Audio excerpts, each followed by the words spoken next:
Shalom, Baruchim Rabim, Lekulan, Haverim, Verhaverote. Olá, meus amigos e minhas amigas, sejam todos bem-vindos a mais um vídeo aqui no nosso canal. Se você ainda não é inscrito em nosso canal, inscreva-se no nosso canal, ative o sininho das notificações e não esqueça de deixar o seu like no nosso vídeo, tá certo? Amigos, neste vídeo nós vamos falar sobre a aliança hitita, tá certo? O modelo de aliança hitita e o modelo de aliança bíblico. E já já você vai ver por que isso é tão importante. Amigos, antes de eu ir para o assunto do nosso vídeo, eu gostaria de aqui de público agradecer o presente aí do meu amigo Cervelli, tá certo? Que esse comentário aqui de Gênesis, que é um calhamaço comentário do professor Jacques Ducan, do livro de Gênesis, que é um comentário, assim, fantástico, tá certo? Muito obrigado, meu amigo.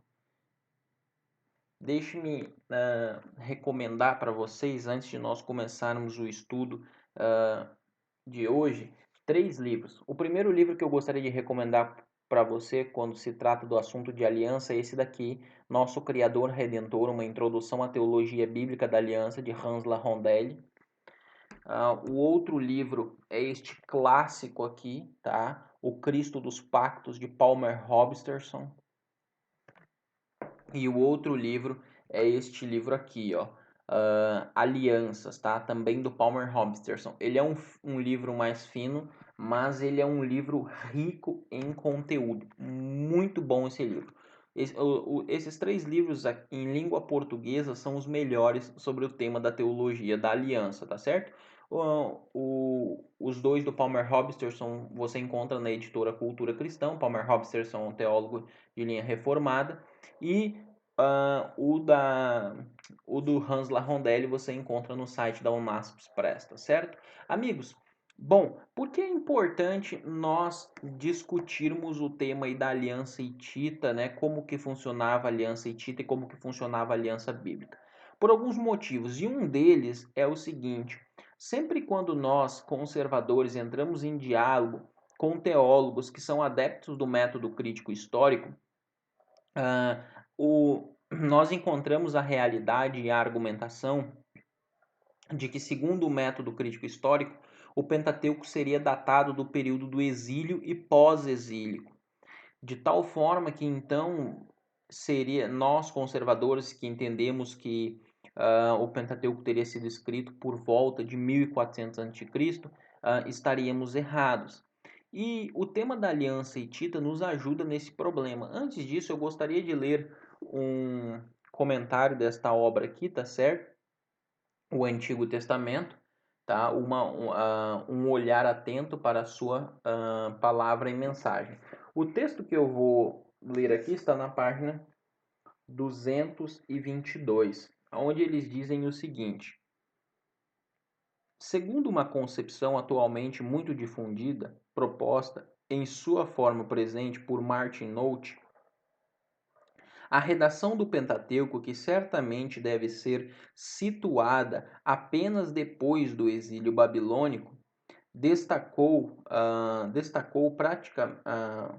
praticamente o livro inteiro de outra obra literária e o transformou em uma conclusão do novo conjunto do Pentateuco. Então aqui, além deles, também na página 224, eles vão mencionar que o livro de Deuteronômio seria datado por volta aí de 621 a.C. Então, sempre quando nós vamos dialogar com o método histórico-crítico, com a academia, com os acadêmicos que têm essa abordagem, nós entramos nesse debate. E eu gostaria de dar alguns argumentos para você. Você vai conhecer o modelo da aliança bíblica, o modelo de aliança hitita, e você vai entender como que eles ajudam nós neste diálogo, tá certo? Então, deixe-me compartilhar com vocês o PowerPoint que eu preparei para nós estudarmos, tá certo? Bom, aí está. Amigos, eu separei primeiramente esse texto, porque esse texto aí temos um conteúdo que é singular para o nosso estudo, onde diz assim: o povo hebreu não surgiu do nada, e sua cultura não foi transplantada diretamente do céu. ela foi produzida no mundo, em contato com outras culturas a partir de contextos de tempo e espaço muito específico. Então, essa é uma das coisas que precisa ficar claras para nós. A cultura do povo de Israel, ela não caiu do céu. A cultura do povo de Israel, ela foi se formando à medida que Israel se relacionava com as outras nações. E aí é claro que Israel vai trazer para a sua identidade, para a formação da sua identidade, tanto elementos positivos quanto elementos negativos das outras culturas. Em alguns momentos, eles vão então adquirir esses elementos positivos, em outros os negativos. E geralmente quando os negativos eles começam a ser adquiridos, os profetas admoestam Israel a deixar essas coisas que são negativas, ok? Então isso é muito importante. A cultura de Israel ela é formada dentro de um contexto histórico, de um contexto específico. Isso precisa ficar claro e você já vai entender como isso nos ajuda na compreensão da questão da aliança.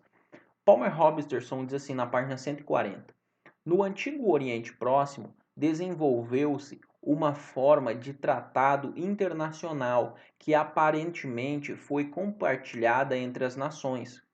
As referências a esses tratados retrocedem ao terceiro milênio antes de Cristo. Em anos recentes foram descobertos textos genuínos de tratados entre os arquivos do Império Hitita.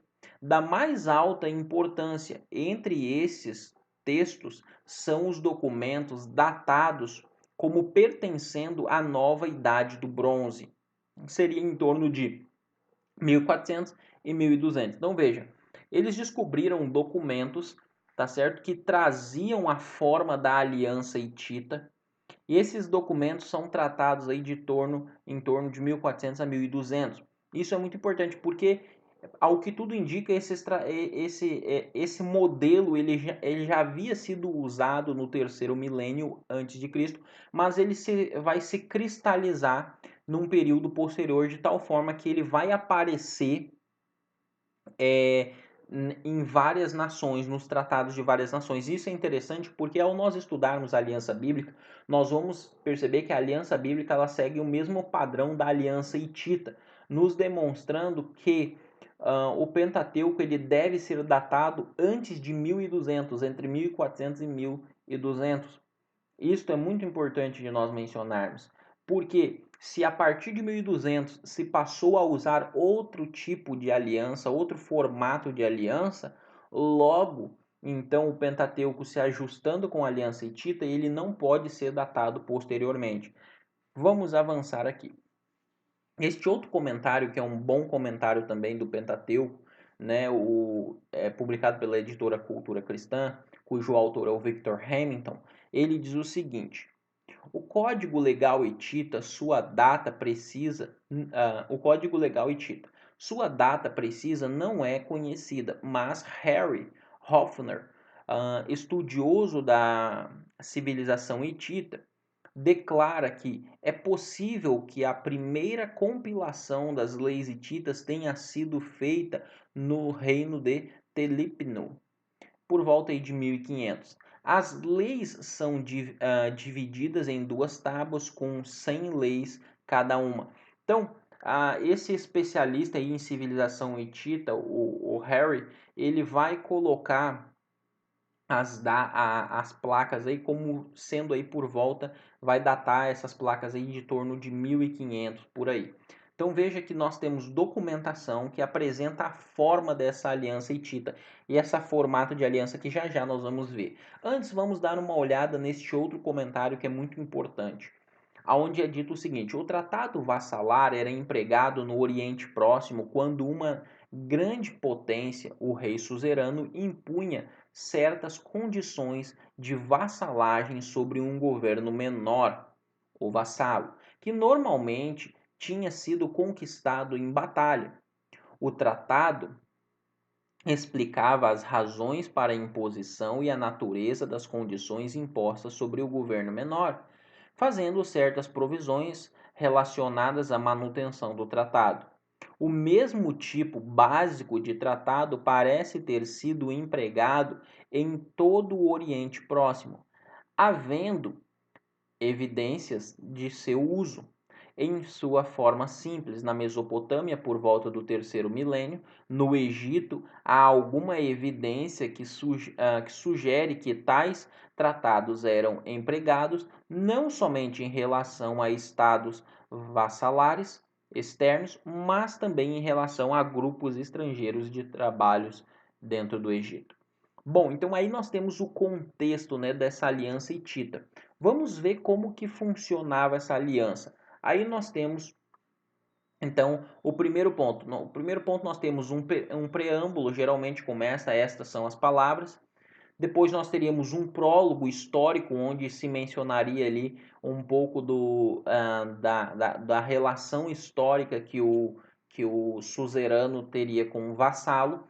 Depois nós temos as estipulações gerais. Depois, no ponto 4, nós teríamos estipulações específicas.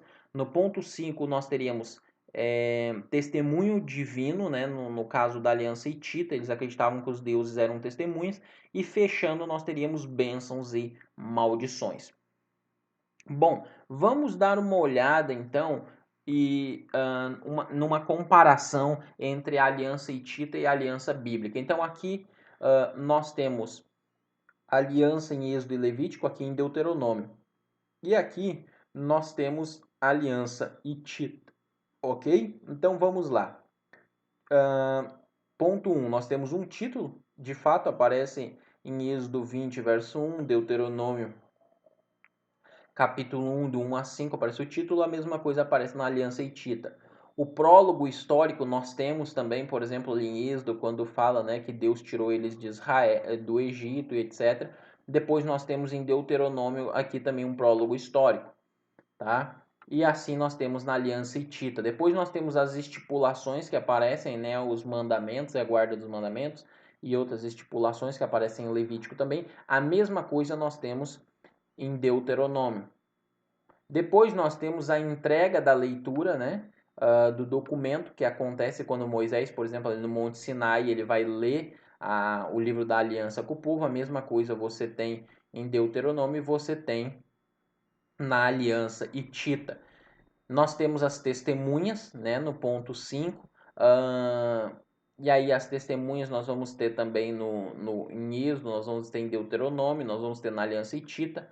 Aqui nós temos bênçãos no ponto 6, nós temos essas bênçãos em Levítico, também em Deuteronômio também, e nós temos uma pequena inversão aqui nesta aliança hitita, que as maldições vêm primeiro. E aí no sétimo nós temos as maldições, que é o que nós temos em Levítico, e nós temos em Deuteronômio, e nós temos as bênçãos aqui. Essa ordem aqui às vezes pode se alterar em ambas, tá certo? Bom, vamos fazer uma comparação então mais clara. Ponto 1 da aliança hitita, preâmbulo, né? Então, por exemplo, quando nós vamos em Deuteronômio, né, ali do 1 ao 5, nós já começamos com os dizeres, né? Estas são as palavras que Moisés dirigiu a Israel. Então, o prólogo histórico, se nós formos olhar em Deuteronômio, nós também temos o prólogo histórico, né? Capítulo 1, verso 6 até o 4:49. Depois as estipulações gerais. Nós também temos as estipulações gerais em Deuteronômio. Nós temos estipulações específicas. Também essas aparecem aqui em Deuteronômio 12 a 26. Nós temos a questão do testemunho, né, que aparece as divindades, e já aqui no contexto de Deuteronômio aparecem as bênçãos e maldições. E aqui no ponto 6 nós temos bênçãos e maldições relacionadas, né, à manutenção da aliança. E aqui nós temos uma pequena inversão em Deuteronômio das testemunhas, ok? Vamos dar uma olhada, amigos, em Josué, para nós darmos uma olhada aqui num texto, então, de exemplo, né? Porque o livro de Deuteronômio seria muito grande. Aí eu demonstrei a estrutura de Deuteronômio, demonstrei a estrutura da aliança em Êxodo, e vamos pegar a título de exemplo, porque o texto é mais curto, então fica mais confortável para o nosso vídeo nós usarmos Josué capítulo 24, tá certo? Então, se você quiser pegar a sua Bíblia aí, para nós lermos junto Josué 24, nós vamos dar uma olhada aqui, porque aqui em Josué 24 nós temos o momento em que Josué vai renovar a aliança com o povo. E a forma como ele renova a aliança, como o texto está estruturado, é exatamente a mesma forma que aparece na aliança hitita, ok? Então, por exemplo, se nós pegarmos a primeira parte aqui, verso 2, já diz assim: Então Josué disse a todo o povo, assim diz o Senhor Deus de Israel. Então ele já começa, né, com o preâmbulo, né? Nós já temos o preâmbulo. Na sequência nós temos: Antigamente vossos pais Tera, pai de Abraão e de Naor, habitaram da além do Eufrates e serviram a outros deuses. Eu, porém, os tomei, Abraão, vosso pai, da além do rio. E aí ele vai começar como que ele tomou Abraão. E ele vai até o verso 15 com esse prólogo histórico, falando do relacionamento dele com Abraão, com Jacó, como que ele os tirou do Egito e tal. E nós temos esse prólogo histórico. No verso 14 começam as estipulações gerais. Então, por exemplo, nós temos no verso 14 assim: Agora, pois, temei ao Senhor e servi-o com integridade e com fidelidade. Deitai fora os deuses, né, aos quais serviram vossos pais da além do Eufrates e no Egito, e servi ao Senhor. Porém, se vos parecer mal servir ao Senhor, escolhei hoje a quem servireis. E aí ele continua falando dentro dessas estipulações mais gerais. Aí nós vamos ter as estipulações específicas a partir do verso 19, que nós temos assim: Então Josué disse ao povo: Não podereis servir ao Senhor, porquanto é Deus santo, Deus zeloso, que não perdoará a vossa transgressão nem os vossos pecados. Se deixares o Senhor e servires a deuses estranhos, então se voltará e fará mal contra ti. Então, aqui nós já temos as estipulações específicas. É interessante que em Josué já vai seguir o mesmo padrão da aliança hitita. No ponto 5, que é o verso 22 em diante, ele vai falar das testemunhas, né? E aí vai dizer assim: Josué disse ao povo: Sois testemunhas contra vós mesmos de que escolheis o Senhor para o servir e dissemos, né? Somos. E aí ele continua falando, né? Agora da questão deles serem testemunhas. E no verso 25 em diante, então existe o fechamento aí, quando você vai ter a questão da bênção aparecendo aí, né? E eles erguem um lugar para o Senhor e etc. Então você percebe aqui em Josué claramente o mesmo formato de aliança que havia dentro do contexto hitita. Então, basicamente, qual é a ideia, queridos? Quando você pega o formato de aliança hitita, que ele é um formato estabelecido, é o mesmo formato que aparece na Bíblia, ok? Logo, se esse formato de aliança ele só foi usado até por volta de 1200 antes de Cristo, o Pentateuco tem que ter sido escrito antes desse período. A partir desse período começou-se a se usar outro modelo de aliança, outros modelos de aliança. Ok? Então o Pentateuco ele não pode ser posterior a isso. E este é um dos pontos pelos quais nós entendemos que o método crítico histórico está errado ao datar o Pentateuco. Se você tiver interesse de aprender mais sobre esse tema, tem alguns vídeos aqui no meu canal, é só você acessar, entrar no canal aí, você vai ver alguns vídeos aí sobre a autoria mosaica do Pentateuco. Lenri Traut, até a próxima.